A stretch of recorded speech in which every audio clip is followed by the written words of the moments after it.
Capitano Galante, 31 anni, già al comando della compagnia dei Carabinieri di Vittorio Veneto. Qual è stato il suo percorso? Io mi sono arruolato nel 2010, inizialmente frequentando l'Accademia Militare di Modena i primi 2 anni, per poi approdare alla Scuola Ufficiali di Roma per un altro triennio, conseguendo alla fine di questo ciclo quinquennale la laurea in giurisprudenza.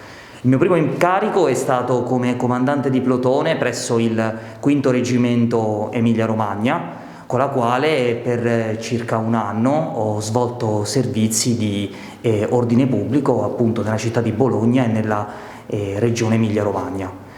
Ho proseguito poi la mia carriera con il comando del nucleo operativo e radiomobile di Taormina nel 2017 fino al 2020. In questa sede, appunto in Sicilia, ho avuto anche l'opportunità di concorrere alla sicurezza del G7 di Taormina appunto del 2017.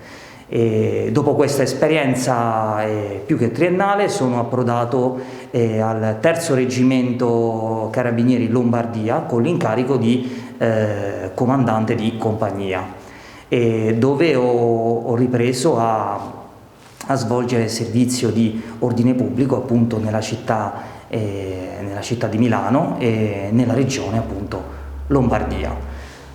Dopodiché sono approdato qui nel Vittoriese qualche settimana fa con l'incarico di comandante appunto di compagnia.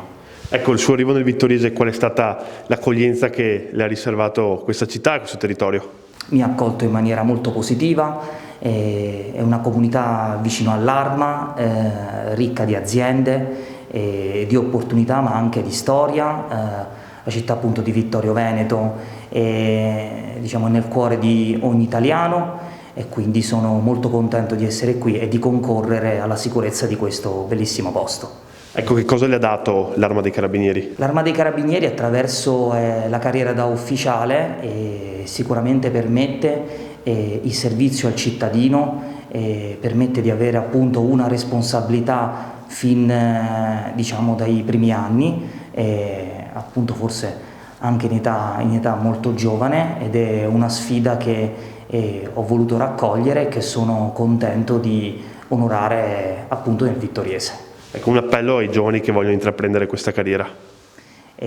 Senza dubbio è una carriera che richiede molte energie e molti sacrifici, ma sono sicuro che dà anche molte soddisfazioni, permettendo in prima persona di concorrere alla sicurezza, ma anche alla rassicurazione di una comunità come questa del Trevigiano.